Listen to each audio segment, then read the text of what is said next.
A continuación, Poder Ciudadano.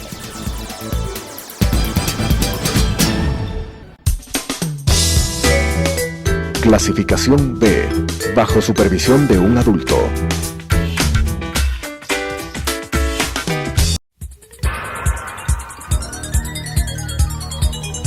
Las opiniones vertidas en este espacio por la producción y dirección del programa son de exclusiva responsabilidad de sus autores y de quienes intervienen en ellos.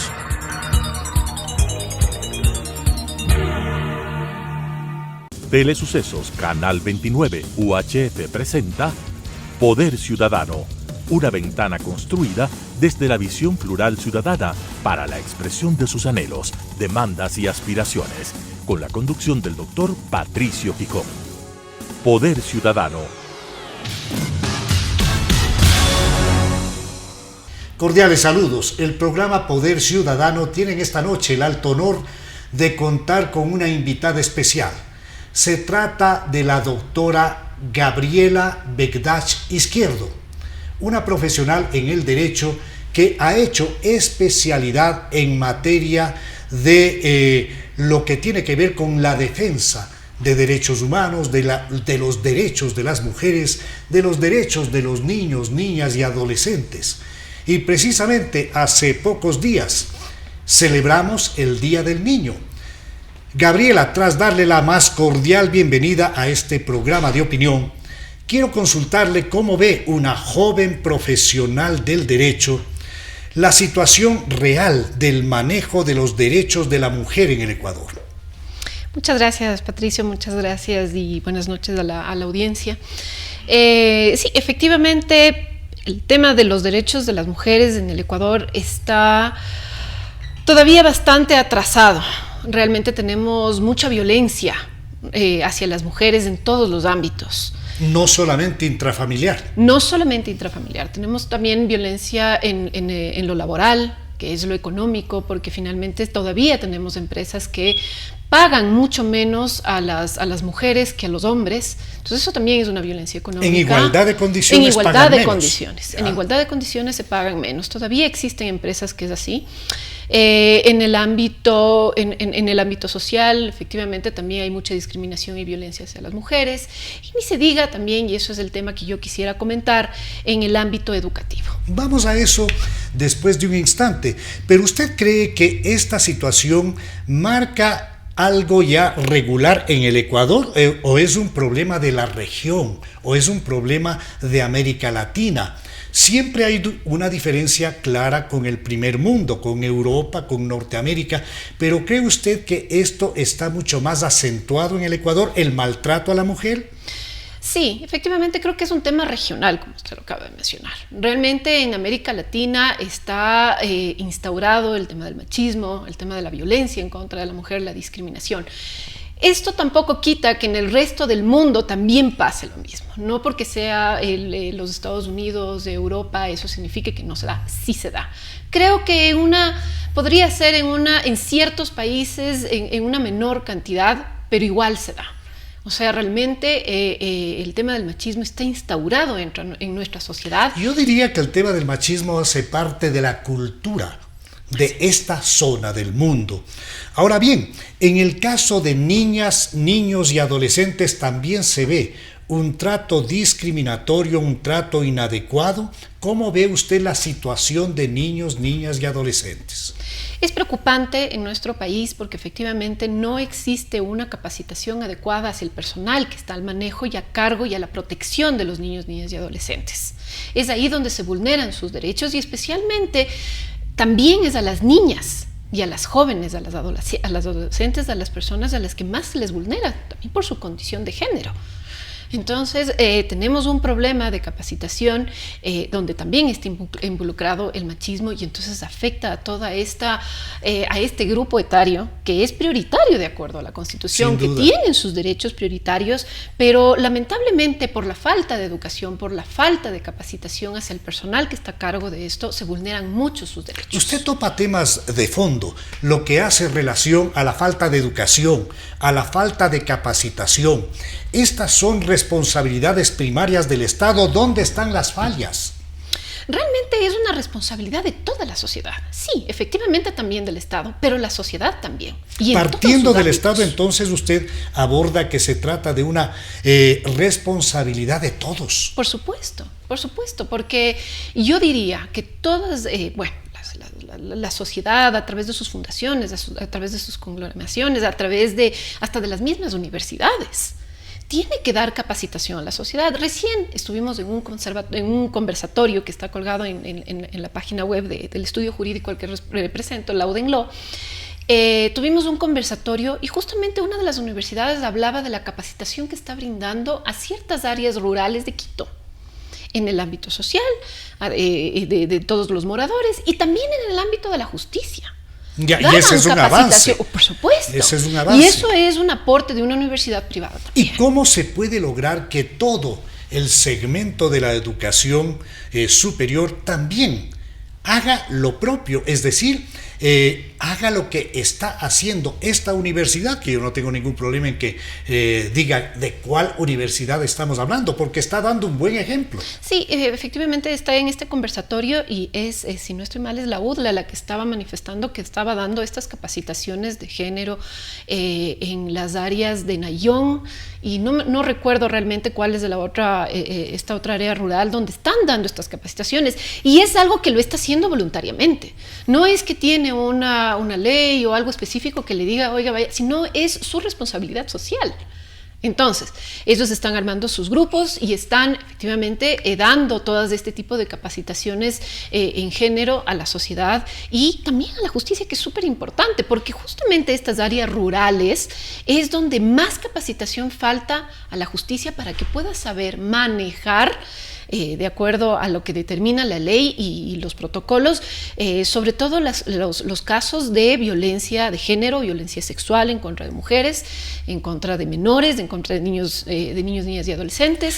Los aparatos de justicia y fiscalía están ya a la altura de las necesidades sociales de dar un tratamiento muy especial, un tratamiento apegado, por supuesto, a la ley, apegado a los derechos constitucionales, a los derechos humanos, a casos emblemáticos donde se pisotean esos derechos de mujeres, de niños, de adolescentes. No, lamentablemente todavía no estamos. No estoy hablando que es en todos los ámbitos. Tanto es así que si quisiera posteriormente... En términos generales, no. No, en términos generales ¿Por no. qué? Sin embargo, sí existen las excepciones. ¿Por qué no existe? O sea, porque estamos en esta sociedad donde está instaurado el machismo, donde no existe esta capacitación, como le digo, de qué se trata, de cómo se tiene que manejar, porque siguen siendo esta violencia sexual y esta violencia de género en contra de las mujeres o de los niños, niñas y adolescentes un tabú, donde realmente las personas consideran que estos temas son irrelevantes. Y muchas veces las propias familias se encargan de taparlos por una especie de gran vergüenza social para que no se conozca este tipo de abusos. Tenemos un aparataje social que está dentro de toda la comunidad en general, la sociedad en general, que protege a estos perpetradores de violencia. Los protege. Y lo podemos eso verificar y lo podemos ver en las escuelas, en pregrados, en todo lo que es preescolar, escolar, colegio y hasta las universidades, y no solo en lo público, en lo privado, en instituciones educativas con mucho prestigio. Gabriela, conozco que usted manejó profesionalmente un caso muy delicado que hace relación a abuso sexual a una estudiante de una prestigiosa universidad de Quito, de una universidad del más alto nivel, privada. ¿Nos podría, sin, por supuesto, precautelando los nombres, nos podría informar de qué se trata y cómo se manejó este caso y cuál fue la respuesta de la justicia? Por supuesto. Como antecedente, realmente es un precedente, es algo muy importante lo que se dio aquí. La justicia ecuatoriana finalmente condenó a una universidad muy prestigiosa, que es la Universidad San Francisco de Quito. Es un tema público que se lo puede constatar. Condenó. Así es. La justicia condenó a esta universidad por la falta de denuncia por un acto de violencia sexual que se dio en sus instalaciones.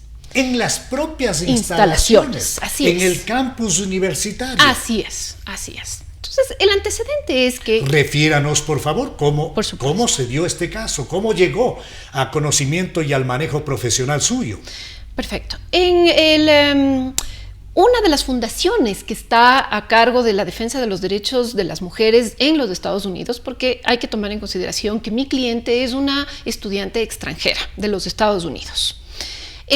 Una fundación que trata estos temas de violencia sexual en contra de las mujeres contactó al estudio jurídico Loudoun Law, que es donde yo trabajo, y nos solicitó que por favor tomemos en cuenta este caso de esta señorita, y porque había hecho ya algunas denuncias dentro de la universidad y no había pasado absolutamente nada. Es decir, la universidad ya conocía de la perpetración de este delito y no hizo absolutamente nada. No hizo absolutamente nada. ¿Su cliente qué edad tiene? Mi cliente en este momento es una chica de 24 años que sigue sus estudios ya un poco con más dificultades después de todo lo que le tocó vivir aquí en el Ecuador. No, ella ya regresó. Entonces aquí va la historia. Ella contacta a la Universidad San Francisco de Quito para poder participar en uno de sus programas de intercambio que van específicamente a la costa ecuatoriana y más tiempo también en Galápagos. Ya viene el Ecuador. Sale a una de estas excursiones a la ciudad de Esmeraldas y lamentablemente en esta ciudad, en esta excursión, ella sufre violencia sexual por parte de uno de sus compañeros. Porque la violencia sexual, y esto es un paréntesis, puede venir entre compañeros, del personal administrativo de cualquier unidad educativa, del personal directivo o de los profesores. Entonces, ella sufre un compañero de ella. Ella, en esta angustia, después de haberse sentido ultrajada por su compañero, le menciona un poco a una de sus compañeras. La violencia sexual, perdóneme que sea directo en preguntarle, ¿llegó a una violación concreta? En este caso sí, es lamentable, pero sí, en este caso sí llegó a ser violación. Entonces, esta estudiante, mi cliente, le comenta a una de sus compañeras y esta compañera le comenta a la profesora que estaba a cargo de esta excursión en la ciudad de Esmeraldas. Pero lamentablemente... ¿Qué fin tenía la excursión, Gabriela? Es dentro de este programa de intercambio porque ella vino acá a estudiar biología marina. Entonces por eso es que era en la costa ecuatoriana y después a Galápagos. ¿Cómo no? Entonces... la profesora llega a tener conocimiento de esta violación, de esta violencia sexual, porque en ese momento no fue un tema muy mi clienta dijo que era violación, pero sí dijo que había un tema de que este chico abusó de ella, pero le dijo que no. Esto ya está estipulado en el Código de Honor que tiene la San Francisco, que ya es violencia sexual. Por lo tanto, la profesora tenía la obligación de denunciarlo ante las mismas autoridades de la San Francisco o ella directamente a la fiscalía. Hay un código interno en esa universidad que de paso es una universidad de alto prestigio y no queremos para nada afectar a esa organización privada de educación superior. Estamos hablando de un caso específico. Muy técnico, muy específico y muy técnico. Sigamos, por favor. Entonces esta profesora lo consideró, yo no le digo que lo hizo de mala fe ni mucho menos, pero ahí está la falta de capacitación. Consideró que el tema era irrelevante y no hizo nada. Pasó el tiempo, mi cliente seguía con esta afectación psicológica de ya haber tenido esta violación, de que no sabía cómo manejarla. Dispénseme, la profesora, sabiendo de esta situación irregular y francamente muy grave, dejó de hacer un informe al interior de esa universidad. Así es. Y en el curso del proceso, ¿hay alguna justificación para esa omisión? Justamente, es que no lo consideró relevante. Y eso se determinó, claro, y eso se lo determinó en la audiencia. Siga usted, por favor. Ok, entonces, pasa ya a la excursión ya a Galápagos, a la provincia de Galápagos, y ahí ella con toda esta angustia, porque además de eso, el perpetrador de la violencia seguía siendo su compañero, ¿no? Entonces, ella... Y aquí hago también un paréntesis, porque la universidad sí da una charla respecto de qué hacer en el caso de de sufrir violencia sexual, pero lo maneja tan pobremente que lo que dice la profesora que estaba encargada de dar estas charlas es que primero tienen que vestirse adecuadamente las chicas, porque si no podrían sufrir violencia sexual. Les recomendó reunirse en grupos entre sus compañeros para discutir las experiencias de violencia sexual perpetrados a ellos, cuando claramente las normas y los protocolos dicen que eso es algo muy íntimo, que tiene que ser algo personalizado.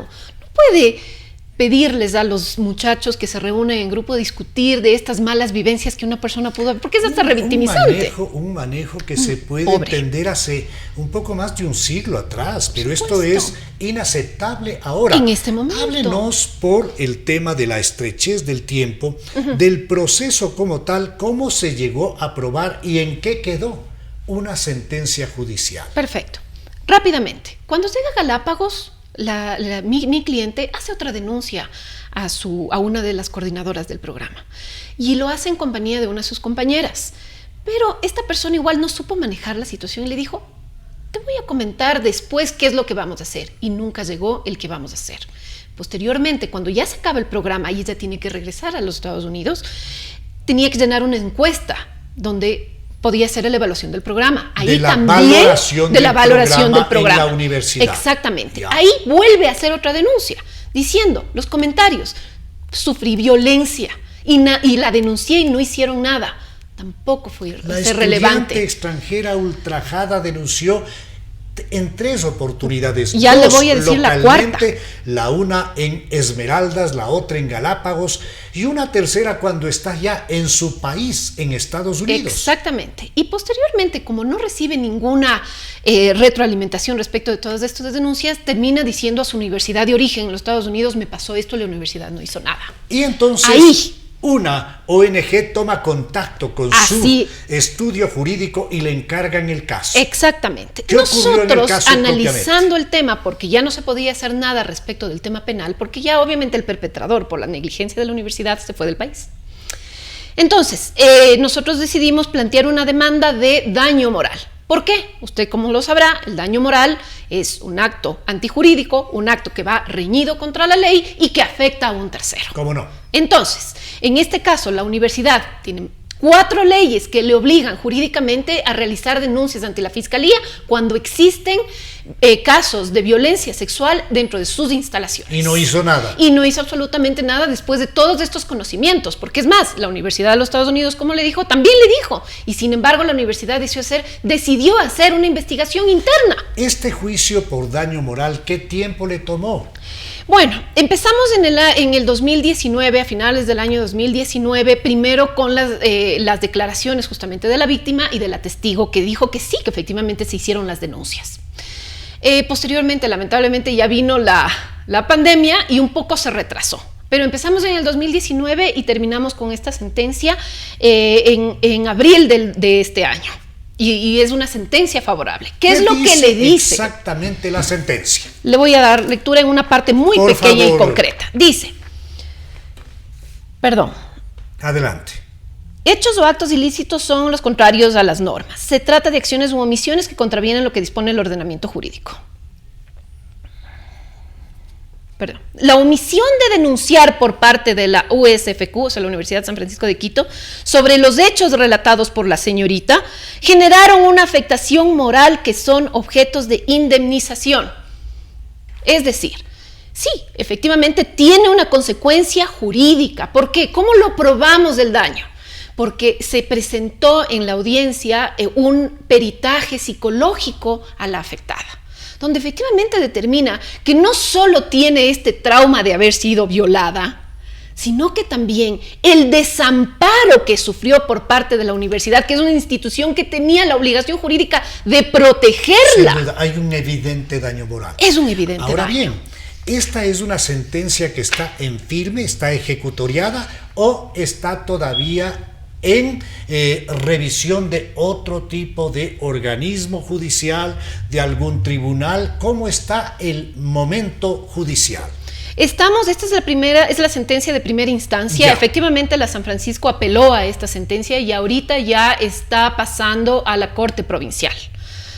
Todavía no tenemos, nosotros acabamos de dar contestación a la apelación dada por la San Francisco, que realmente es lamentable el manejo de estos casos, porque lo que hace la San Francisco es estigmatizar y desacreditar a la víctima. Entonces, la San Francisco... Eso es muy malo. Exactamente. Yo creo que incluso por preservar precisamente el alto nivel que ha mantenido esa universidad en cuanto a su prestigio, debería ofrecer disculpas públicas y debería llegar a un acuerdo para evitar una situación mucho más grave. Exactamente, y eso es lo que en primera instancia tratamos de hacer con la San Francisco, porque ¿cuál es el objetivo de nuestra cliente? Más allá de una indemnización, porque obviamente esto le causó muchos gastos en su tema psicológico, para que nunca más vuelva a pasar. Esta situación de ultraje. Así es, para que la San Francisco aplique su protocolo, porque la San Francisco tiene un buen protocolo, yo lo leí. Y tiene un muy buen protocolo en la prevención y en el manejo. Gabriela, sin embargo, no está aplicado. ¿Ha habido algún tipo de acercamiento de parte de esta prestigiosa universidad a fin de tratar de buscar un encuentro de las partes y un arreglo? Porque debería reconocer que se cometieron errores. Es mucho más grave sostenerse en ese error, que le va a costar mucho a esa respetable universidad. ¿Ha habido algún inicio de conversación buscando una solución? No, Patricio, lamentablemente no tenemos nada por parte de la universidad. Como le digo, más bien la universidad en la apelación insiste en justificar sus hechos antijurídicos, culpando a la víctima, excusándose diciendo que ya no es estudiante de la universidad. Eso no tiene nada que ver. Excusándose que no pudo hacer la denuncia en la fiscalía. Patricio, es lo terrible. La fiscalía claramente le dice, sí, en la denuncia tiene que presentar estos requisitos. Sin embargo, si no tiene cualquiera de estos requisitos, igual nosotros somos los obligados de investigar. Es una cosa muy grave, porque se trata de una estudiante extranjera que viene dentro de un programa de intercambio a un país desconocido. Está en una universidad de alto prestigio. Se da un hecho criminal y no existe de parte de las autoridades de esa universidad la suficiente atención del problema. La víctima se ve en la necesidad de denunciar 2, 3 y 4 veces. La revictimización. Y finalmente existe una sentencia de primer nivel que, claro, ha sido este momento recurrida, pero ya hay un camino abierto para establecer la existencia de un evidente daño moral. Así es. Para cerrar este tema, ¿qué es lo que le deja a usted, a la doctora Gabriela Begdach Izquierdo, el tratamiento de un caso específico tan doloroso como el que nos ha narrado en esta noche? Como experiencia me permito manifestar que en general, en toda mi experiencia como abogada y que trato de defender también, de proteger estos derechos de las personas más vulnerables, es que existe una falta de capacitación impresionante en todas las instituciones. Es lamentable cómo, a pesar de que tenemos la normativa, a pesar de que tenemos protocolos internos, no se aplican porque la gente no sabe cómo manejarlo. ¿Qué son estos protocolos? ¿Qué son estas normativas? Únicamente escritos de adorno. ¿De qué se trata? Letra muerta. En este momento es letra muerta. Sin embargo, están bien especificados. Insisto, el de la San Francisco, que fue mi experiencia, y en algunos otros que yo he leído, sí está muy delimitado cómo es la prevención, y después, si es que ya sucede, porque puede suceder, eso no podemos tapar el sol con un dedo, puede suceder, pero ya tenemos un protocolo que nos dice, manéjese así, así, en este caso así, en este otro caso así, en este otro caso así. En este caso específico, la responsabilidad de la Universidad San Francisco de Quito está en haber hecho a un lado, en haber ignorado, en no haber manejado sus propios protocolos, en haber quizá tratado de ocultar un caso de la delicadeza del que usted ha presentado. Yo insisto que es de interés particular de la Universidad San Francisco el buscar una solución, porque esto lo que haría es abonar en favor de su bien ganado prestigio. Porque también podemos entender, Gabriela, que se puede tratar de un hecho aislado que por supuesto no podrá repetirse, no debe repetirse, no puede repetirse, pero ahí debe haber una respuesta muy clara y categórica de la universidad. No debe repetirse la violencia, sí es cierto, pero como insisto, no vamos a tapar el sol con un dedo, eso sí puede repetirse. Lo que no debe repetirse es la inacción de la universidad. Es decir, no puede repetirse la omisión de su obligación de proteger, y además de eso su obligación de ir a denunciar a la fiscalía. Su responsabilidad primaria. Exacto. Claro entonces, sí. Ahí es donde, porque ahí está la capacitación también dentro de la sociedad, es no dejemos que estos casos se escondan por vergüenza. Porque yo creo que es un tema justo de no sé, creo que es vergüenza, yo no sé en qué sentido es. Más bien es tratarlos, analizarlos y llevarlos a las autoridades como se debe. Le quiero dejar, Gabriela, en un minuto que usted haga un pronunciamiento a las mujeres del Ecuador en función de preservar sus derechos y de lo que ellas deben hacer para evitar que este tipo de situaciones proliferen. Yo sí quiero pedirles a todas las mujeres de nuestro país y en general a todos en el mundo que tenemos que vencer el miedo que realmente la sociedad nos da para poder denunciar todos estos delitos que están en contra de las mujeres. Existimos mujeres, existimos un grupo de personas, hombres, mujeres, que estamos prestos para poder defender efectivamente sus derechos. Tenemos que ser valientes para poder salir adelante. Y también quiero llamar a la sociedad en general para que estemos atentos ante estos casos y que la justicia, porque en el caso que tuvimos en este momento, tuvimos una buena jueza. Tuvimos una excelente jueza que se despojó de todos estos estigmas, de todas estas desacreditaciones y realmente sentenció en derecho, con todas las evidencias. Entonces, nosotros tenemos que estar pendientes de estos casos porque así también podemos nosotros proteger los derechos de las mujeres dentro de la justicia ecuatoriana. Entonces, yo sí les solicito que estén pendientes. Yo voy a estar publicando en el estudio jurídico, en nuestra página web www.law.com. Voy a estarles ahí informando de cómo va este proceso, cuándo vamos a tener la audiencia de apelación, para que la sociedad en general esté pendiente y que se marque un precedente. Vamos a hacer un seguimiento ciudadano. Quiero agradecer a la distinguida doctora abogada ecuatoriana Gabriela Begdash Izquierdo por su contribución en el programa de esta noche. Con ustedes nos volvemos a encontrar en Telesucesos el próximo viernes a las 21 horas y el domingo a las 21:30. Una buena noche.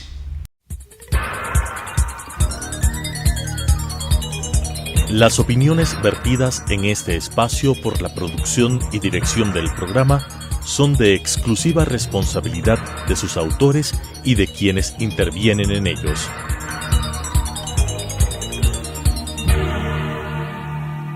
Telesucesos Canal 29 UHF presentó Poder Ciudadano, una ventana construida desde la visión plural ciudadana para la expresión de sus anhelos, demandas y aspiraciones, con la conducción del doctor Patricio Gijón.